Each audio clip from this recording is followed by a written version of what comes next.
오늘 말씀의 제목은 멜번을 떠나며입니다.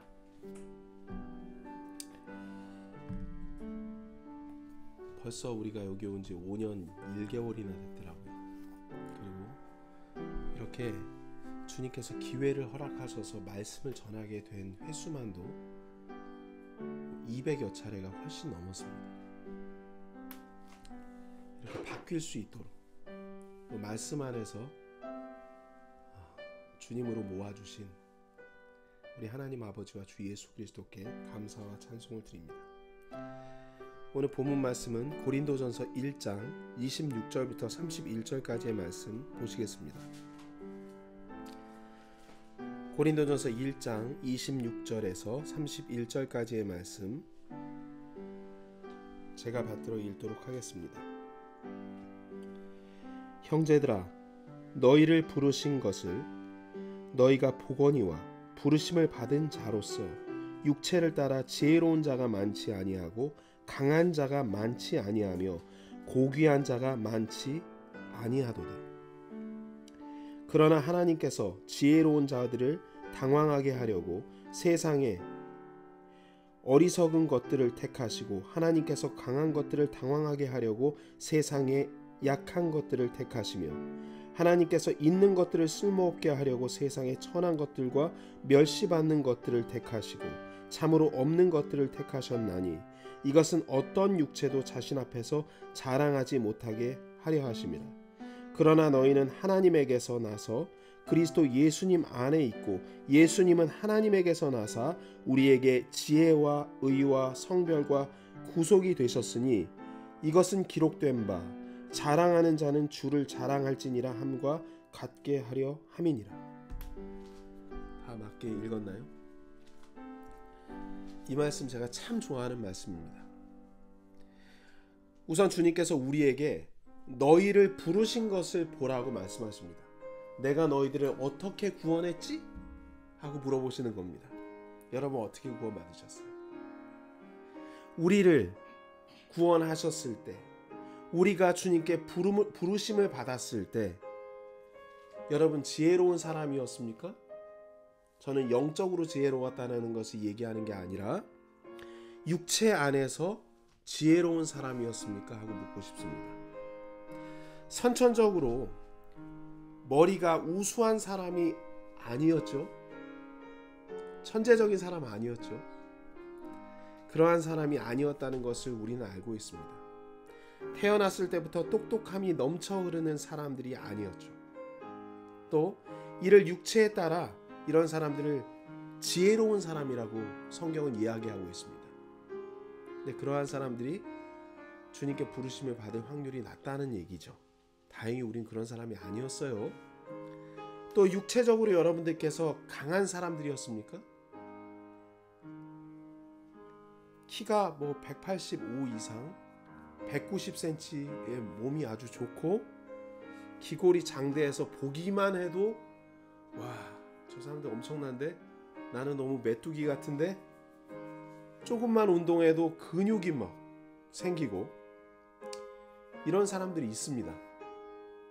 여기 많잖아요. 지금의 어떻게 보면 운동선수들이라던가 또 남자 연예인들이라던가 여성들 보면 아주 길고 아주 멋진 몸을 가진 사람들이 많습니다. 또 성경은 주님께 부르심을 받은 사람들 가운데 고귀한 자가 많지 않다고 말씀하십니다.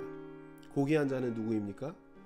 태어났을 때부터 금수저로 태어나서 최고의 교육과 주변 환경들로부터 길러진 사람들을 말합니다. 여러분 그렇게 길러지셨습니까? 감사하게도 우린 그렇게 태어나고 길러지지 않았습니다. 우리는 이 모든 것들에 하나도 해당 사항 없는 것을 주님의 은혜로 여겨야 합니다. 제가 3년 6개월 동안 멜번에서 우버 택시 기사를 하면서 느낀 점들입니다. 약 14,000명 정도의 사람들을 적게 봐도 태웠더라고요. 그동안 제가 그 사람들을 태우면서 느낀 이 멜번의 모습에선 육체를 따라 지혜로운 사람들, 또 강력한 사람들, 지식층들, 또 스스로 고귀한 사람들이 많이 탔습니다. 여기는 교만과 허세로 자기를 자랑하는 사람들도 특히 많이 있었습니다.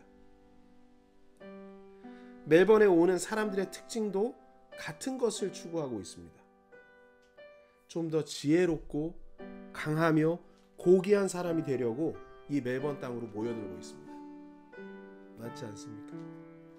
다들 그래요. 시골에서 멜번으로, 시드니에서도 멜번으로. 시드니가 갖지 않고 있는 뭔가 고귀한 것이 멜번에 있기 때문에 그렇습니다. 뭔가 있어 보이거든요.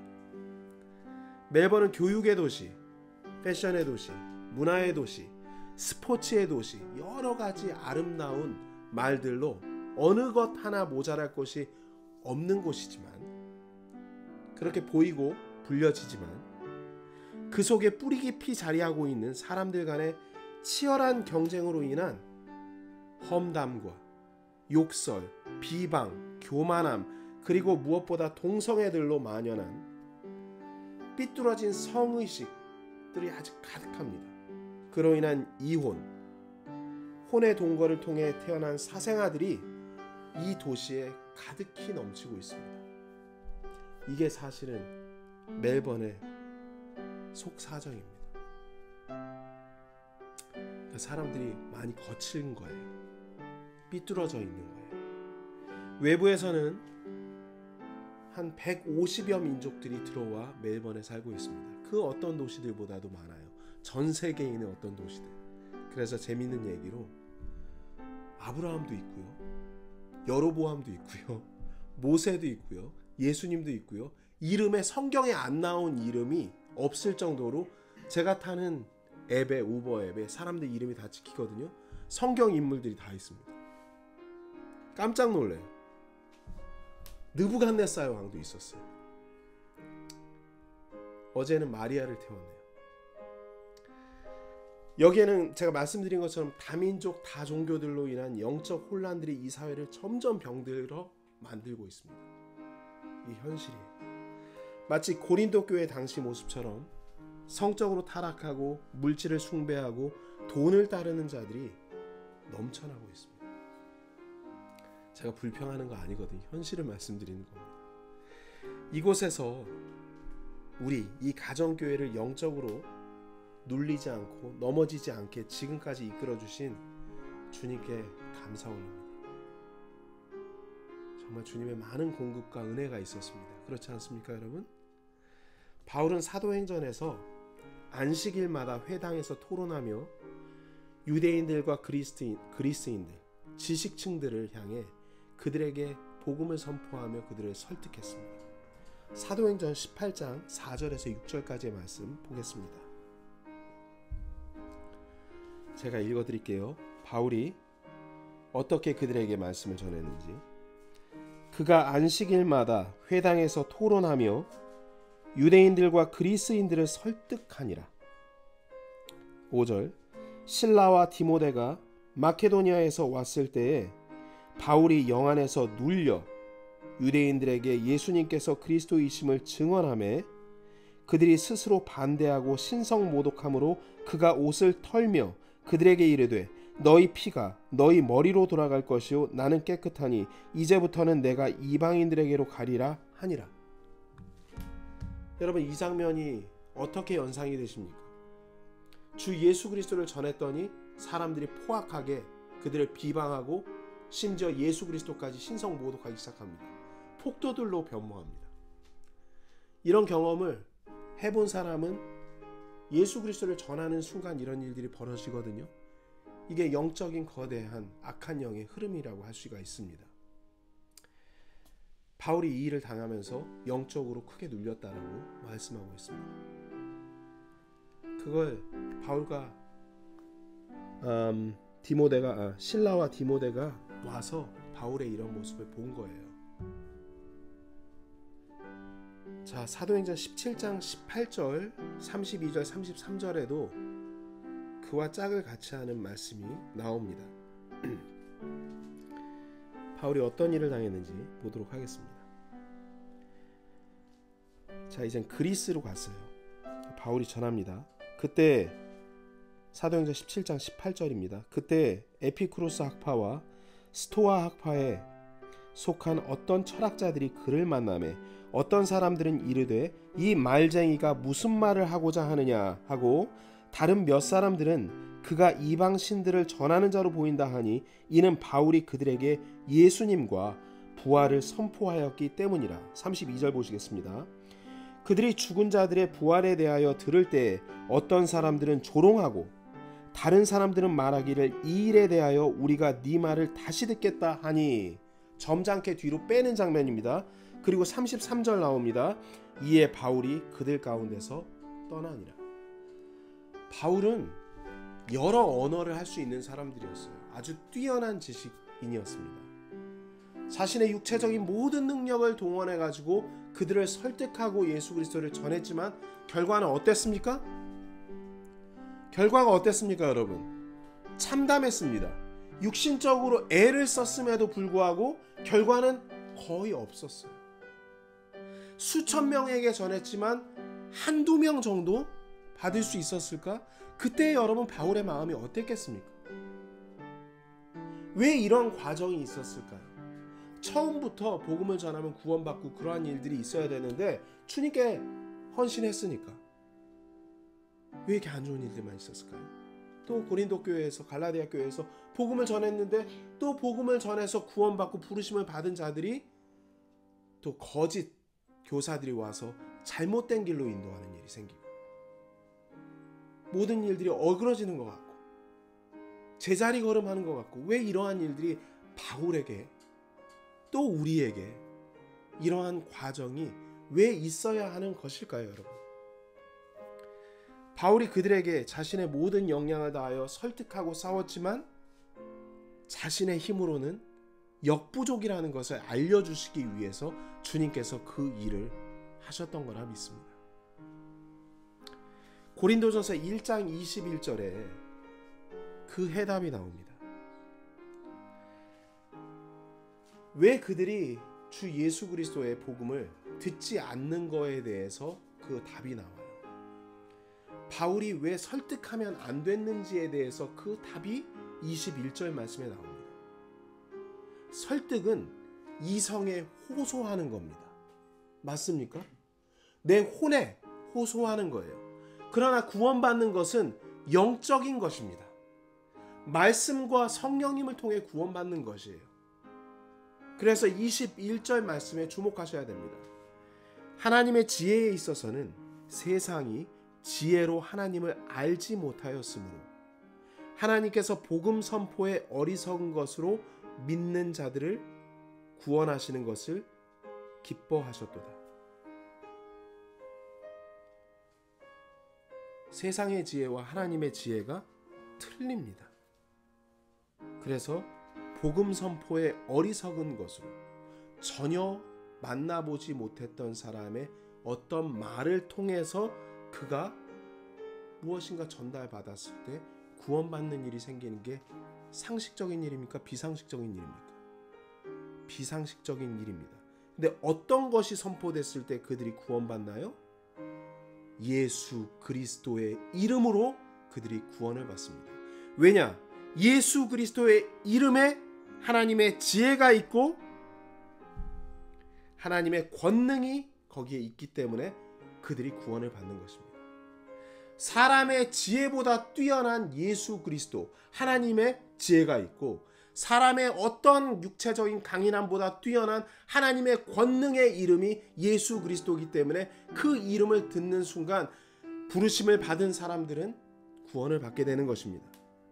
우리는 십자가에 못 박히신 그리스도를 선포하기만 하면 됩니다.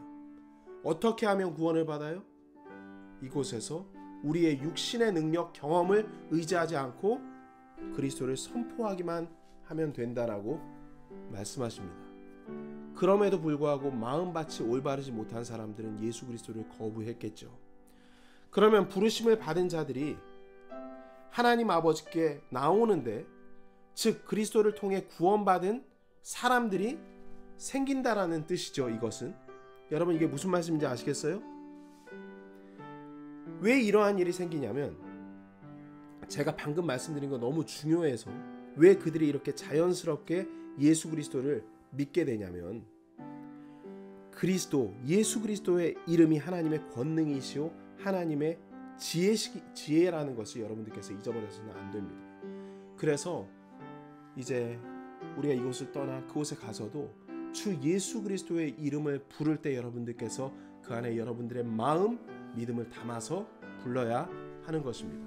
그리고 전해야 하는 것입니다. 이렇게 할 때 설득을 하지 않더라도 부르심을 받은 자들은 예수 그리스도 앞에 자신의 무능함과 어리석음을 고백하며 무릎 꿇게 되는 것입니다. 어떤 사람들이요? 겸손한 사람들이요. 자기가 강하다고 생각하지 않은 사람들이요. 자기가 어리석다고 생각하는 사람들이요. 자기는 미천하다고 생각하는 사람들이요. 그런 사람들을 찾아 나서는 게 우리가 해야 되는 일입니다. 안타깝게도 이 멜번은 육체적으로 강하고 지혜롭고 자기가 고귀하다고 생각했기 때문에 이 주 예수 그리스도보다도 높은 마음에 있는 사람들이 주 예수 그리스도를 거부하고 무관심했던 것입니다. 여러분, 이렇게 믿어질 수 있는 사람, 이런 마음밭이 좋은 사람들을 찾아 나서는 게 우리가 가야 될 길이라고 말씀드립니다. 그러니 우리가 할 것이 무엇이겠습니까, 여러분?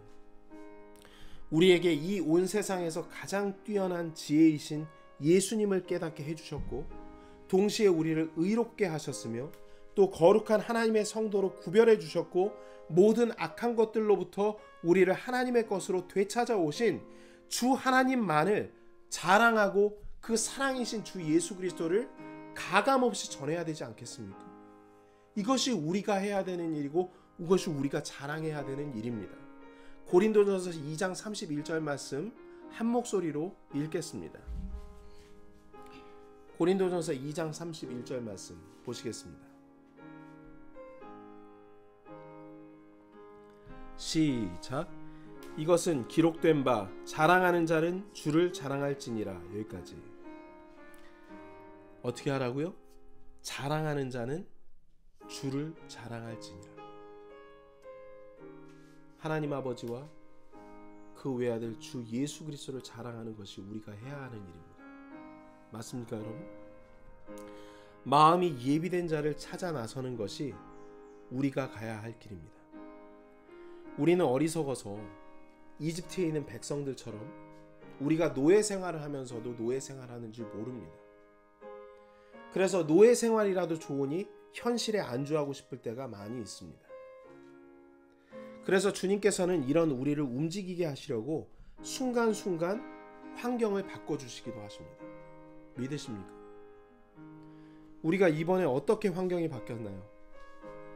물론 우리가 이곳에 있으려면 있을 수 있었겠지만 멜번에 처음 온 5년 전과 지금의 우리의 소망은 많이 성숙해졌습니다. 5년 전은 새로운 곳에서 주님과의 관계가 개선됐으면 좋겠다. 막연하게 주님과 동행하는 삶을 살았으면 좋겠다 했죠. 이게 목적이었다면 5년이 지난 지금은 어떻게 하면 주님께 사용받는 사람이 될 수 있지? 어떻게 하면 주님께 쓰임받는 그릇이 될 수 있을까 하는 이런 것들이 주님을 향한 열망이 우리에게 큰 화두가 되지 않았습니까? 맞죠, 여러분? 남은 인생을 어떻게 주님께 드릴까 하는 것이 우리의 주요 관심사가 된 것입니다. 주님이 이렇게 만들어 주셨어요. 그러면 거기에 맞게끔 보내주시겠죠. 그럼에도 불구하고 우리가 떠나려고 하는 것이 어렵기 때문에 뭔가 확실한 계기를 주님께서 만들어 주시고자 했던 것입니다. 대현이가 직장을 그만두게 될 수밖에 없는 상황이 된 것입니다. 이게 주님께서 하신 거예요. 세연이는 대학에 갈 때 가장 첫 번째로 꼽는 게 있었어요. 좋은 캠퍼스, 뭔가 내가 그리는 캠퍼스, 이런 게 있어요. 그 주님께서 아세요. 세연이가 바라고 원하는 캠퍼스가 있는 학교를 찾게 해주셨어요. 근데 자기가 생각했던 것보다 훨씬 더 아름다운 거예요. 맞죠? 그리고 우리가 이 집 너무 좋아하지 않습니까? 우리가 그토록 아끼고 애착했던 이 집, 많은 추억들이 곳곳마다 배어 있어서 정말 떠나고 싶지 않았던 이 집, 그래서 가능하다면 이 집을 사고 싶을 정도로 했던 이 집을 주님께서 물에 잠기게 하신 것 등 결코 이 모두가 우연이 아닌 것을 여러분들께서 믿으셨으면 좋겠습니다. 믿으셔야 합니다. 이미 떠나기로 결정해 놓고도 저는 지금까지 제가 한 고민은 우리가 정말 이곳을 떠나는 것이 맞는가 하는 것이었습니다. 이때 저에게 주신 두 가지 말씀이 있어서 나누고자 합니다. 마가복음 6장 11절 말씀 보시겠습니다.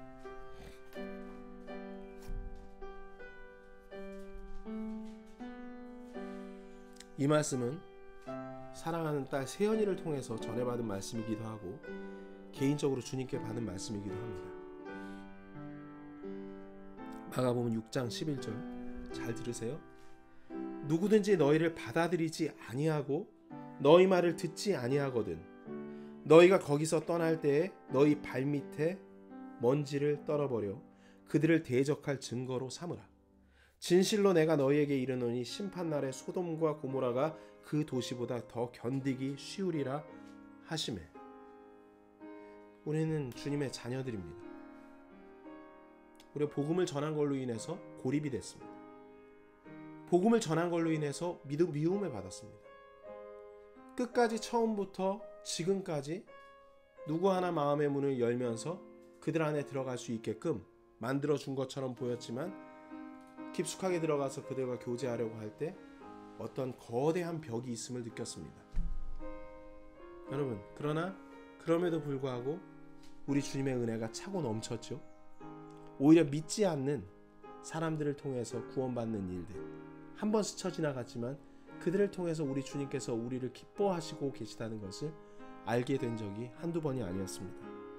지금까지 차를 운전하면서 사람들의 마음밭이 얼마나 중요한지 제가 이 멜번 땅에 있는 사람들을 통해서 알게 되었습니다. 물론 씨 뿌리는 자나 물 주는 자만, 우리가 씨 뿌리는 자나 물 주는 자잖아요. 그럼 우리 가정은 그건 정말 아무것도 주님께서 아니라고 하셨으니까 아무것도 아니지만 가문 땅에 자라나는 씨들을 많이 보지 못한 것은 참 우리의 마음을 어렵게 했습니다.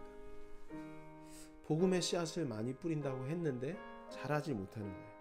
또 그들이 복음을 듣고서 와 이제 구원받았구나 했는데 돌짝밭이나 가시덤불 속같이 근심과 육신의 유혹과 욕심들 속에서 믿음이 자라나지 못하고 사그라드는 것을 보면서 많이 안타까웠습니다. 연락도 안 되죠. 주님께서는 제자들에게 복음을 듣지 않으려는 자들이나 무관심한 자들을 설득하라고 말씀하지 않으시고 다른 사람들을 만나라고 명하셨습니다. 그래서 먼지를 털어버리고 다음 곳으로 이동하라고 하셨던 거죠. 우리도 이 말씀대로 순종할 때가 된 것이라고 저는 이 말씀을 듣고 믿었습니다. 그러니 우리 육신이나 마음에 있는 애착들을 다 털어버려야 되지 않겠습니까? 여러분 그렇게 하셔야 돼요. 아시겠죠? 뒤돌아보지 않으셨으면 좋겠습니다. 또 베드로에 대한 일화를 주님께서 알려주셨습니다. 베드로의 직업이 뭐였죠? 어부였죠. 물고기를 낚는 게 어부입니다. 그러던 그가 어떻게 사람을 낚는 어부가 되었는지 살펴봐야 합니다. 누가복음 5장 4절에서 6절까지의 말씀 보시겠습니다.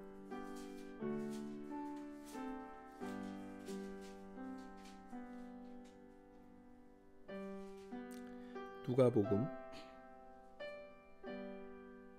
5장 4절에서 6절까지의 말씀 제가 읽겠습니다. 이제 말씀을 그치시고 시몬에게 이르시되 깊은 데로 가서 너희 그물들을 내려 한번 끌어당기라 하시매 시몬이 응답하여 그분께 이르되 선생님이여 우리가 밤새도록 수고하였어도 아무것도 잡지 못하였으나 그럼에도 불구하고 선생님의 말씀에 따라 내가 그물을 내리리이다 하고 그들이 이 일을 행하니 심히 많은 물고기가 잡혀 그들의 그물이 찢어지니라. 이 장면은 베드로가 예수님을 처음 만났었던 장면입니다. 잘 아시는 장면이죠. 또 한 가지 장면을 보여드릴게요. 예수님을 배반하고 자신의 생업으로 다시 돌아간 베드로를 만나주신 예수님. 이 장면은 요한복음 21장 3절에서 6절까지 나옵니다. 요한복음 21장 3절에서 6절까지의 말씀 보시겠습니다. 제가 읽겠습니다. 시몬 베드로가 그들에게 나는 고기 잡으러 가노라 하매 그들이 그에게 우리도 함께 가노라 하고 그들이 나아가 즉시 배에 올랐으나 그 밤에 아무것도 잡지 못하였더라. 그러나 이제 아침이 될 때 예수님께서 바닷가에 서 계시되 제자들은 그분이 예수님이신 줄 알지 못하더라. 그때 예수님께서 그들에게 이르시되 얘들아 너희에게 먹을 것이 있느냐 하시니 그들이 그분께 대답하되 없나이다 하매 그분께서 그들에게 이르시되 그물을 배 오른편에 던지라 그리하면 너희가 얻으리라 하심으로 그들이 던졌더니 이제 물고기가 많아 그들이 그물을 당길 수 없더라. 이 일화에 두 가지 공통점이 있습니다. 첫 번째 공통점은 베드로가 밤새도록 수고했어도 아무것도 잡지 못했다는 것이 공통점입니다. 맞죠? 두 번째 공통점은 베드로가 예수님께 순종했다는 것이 공통점입니다. 자신이 어부로서 가진 모든 상식과 경험들을 내려놓고 더 깊은 곳에 가서 그물을 내리도록 하신 거예요. 근데 그렇게 한 거예요. 그게 말이 쉽지 하기가 어렵습니다. 왜요? 그물을 손질하고 있었거든요. 이제 다 정리하려고. 그랬는데 다시 가가지고 던지라고 하는 거니까. 또 이미 오른쪽, 왼쪽, 앞쪽, 뒤쪽 그물을 다 내렸어요. 근데 한 마리도 못 잡았어요. 그럼에도 불구하고 예수님께서 오셔서 예수님이신지도 몰랐거든요. 오른쪽으로 그물을 던지라는 말씀에 순종을 했기 때문에 베드로가 만선을 할 수 있었던 겁니다. 우리들의 인생도 똑같습니다. 저와 여러분의 인생도 똑같습니다. 우리 열심으로, 육신의 열심으로 아무리 해도 되는 것도 없고 이제 포기하고 지칠 때, 그리고 회의감까지 들 때 주님의 음성에 귀를 기울여 순종하면 주님의 지혜와 권능을 힘입어서 엄청난 은혜와 축복을 경험하게 될 줄 믿습니다. 믿습니까? 한 명 믿네요. 믿습니까? 저는 믿습니다. 주님의 시간이 있기 때문입니다. 이제 주님의 시간이 됐는데 어떤 시간입니까? 우리가 애를 쓰고 이제 힘 떨어질 때가 주님께서 일하시는 타이밍입니다. 지금 여러분 힘 많이 떨어질 때 아니었나요? 그리고 현실 안주하려고 할 때 대안이 거의 한계점까지 와 있는 상태였잖아요. 우리 힘으로는 아무것도 할 수 없을 때가 주님께서 일하시는 타이밍입니다. 우리 많이 배워왔죠. 그게 바로 된 겁니다. 멜번을 떠난다고 했을 때 남들은 말도 안 되는 짓을 한다고 말합니다. 잘못 판단한 거다. 이건 미친 짓이다. 이 좋은 곳을 떠나 왜 그 나이에 그곳으로 가느냐. 이게 얼마나 가족 같냐. 좋지 않느냐. 수십 년 어업을 미천으로 삼았던 베드로도 예수님의 비상식적인 말씀에 순종해서 복을 얻었지 않습니까? 베드로가 고기 잡는 데 전문가잖아요. 어부인데 목수가 와서 그렇게 조언을 하는데 그걸 듣는 게 상식적으로 말이 됩니까? 이제 그물을 다 정리했다고 말씀드렸어요. 그런데 다시 더 깊은 곳으로 가라니요. 이제 밤새도록 일해서 지치고 힘든데 녹초가 됐는데 오른쪽으로 그물을 던지라니요. 여러분, 우리의 생각은 주님을 따르는데 전혀 중요치 않습니다. 오히려 해악이 됩니다. 단지 주님 말씀을 따르는 순종이 필요할 뿐입니다. 주님의 은혜의 복음을 소홀히 하는 곳을 떠나 육체적으로 더 어리석고 더 연약하며 태생이 평범하고 그보다 더 못한 사람들이 우리를 더 기다리고 있다는 말씀을 믿고 나아가면 됩니다. 맞습니까, 여러분? 어두운 세상 지날 때 햇빛 되게 하소서 있잖아요. 세월 허송하지 말라는 얘기가 오늘 찬양하면서 들렸습니다. 인생은 유한합니다. 세월을 허송하지 않기 위해서 주님의 말씀을 받들고 나아갑시다. 이제 말씀을 마무리하겠습니다. 예수님께서는 말씀에 순종해서 153마리의 큰 물고기가 가득한 기적을 경험한 베드로에게 이렇게 말씀하셨습니다. 베드로가 놀랬잖아요. 그때 예수님께서 뭐라고 말씀하시는지 요한복음 21장 15절부터 17절까지의 말씀 여러분들께서 정신을 차려서 들으시기 바랍니다. 결국 그 일을 왜 버리셨는지 주님께서 말씀하실 겁니다. 여러분에게, 우리에게 말씀하실 겁니다. 말씀 듣겠습니다.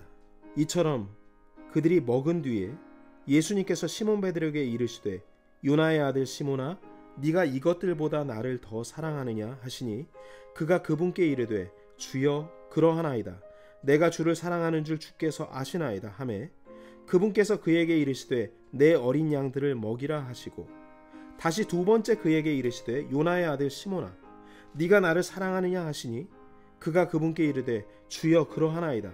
내가 주를 사랑하는 줄 주께서 아시나이다 하매 그분께서 그에게 이르시되 내 양들을 먹이라 하시고 세 번째 그에게 이르시되 요나의 아들 시몬아 네가 나를 사랑하느냐 하시니 그분께서 자기에게 세 번째 네가 나를 사랑하느냐 하고 말씀하시므로 베드로가 근심하며 그분께 이르되 주여 주께서 모든 것을 아시오매 내가 주를 사랑하는 줄 주께서 아시나이다 하니 예수님께서 그에게 이르시되 내 양들을 먹이라 하셨습니다.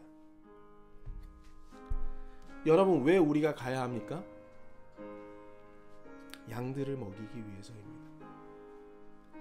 교회를 세우기 위해서입니다. 우리 인생의 가장 소중한 것이 바뀌어야 그것이 가능합니다. 우리 인생의 가장 소중한 것이 무엇이었습니까, 여러분? 우리 인생의 가장 소중한 것은 우리 주님이셔야 합니다. 돈보다 성공보다 우리 주님께 순종하는 것이 가장 최우선 되어야 합니다. 그래야 교회가 세워집니다. 우리에게 가장 사랑하는 분이 우리 예수님이셔야 합니다. 그래야 선교센터가 만들어집니다. 그럴 때 주님께서 우리에게 양들을 보내주시고 먹이게 하실 것입니다. 이것을 위해서 아무리 해도 안 됐던 겁니다. 주님의 말씀에 순종해서 나아갈 때 모든 것이 바뀝니다. 우리 주님께서 교회를 이루는데 부족함 없도록 넘치는 은혜로 공급해 주실 것입니다. 우리는 주님을 최우선으로 하는 가정이 되어야 합니다. 밥 먹을 때나 잠잘 때나 가정에서, 직장에서, 학교에서 주님의 영광을 위해 열심히 사십시오. 그리고 적극적으로 예수 그리스도의 십자가로 구원받은 성도로서 자기 자신을 밝히고 주님을 자랑하는 우리 모두가 될 때 주님의 권능으로 우리가 모든 일을 감당하게 될 줄 확신합니다. 이 믿음 위에 굳게 서시기 바랍니다.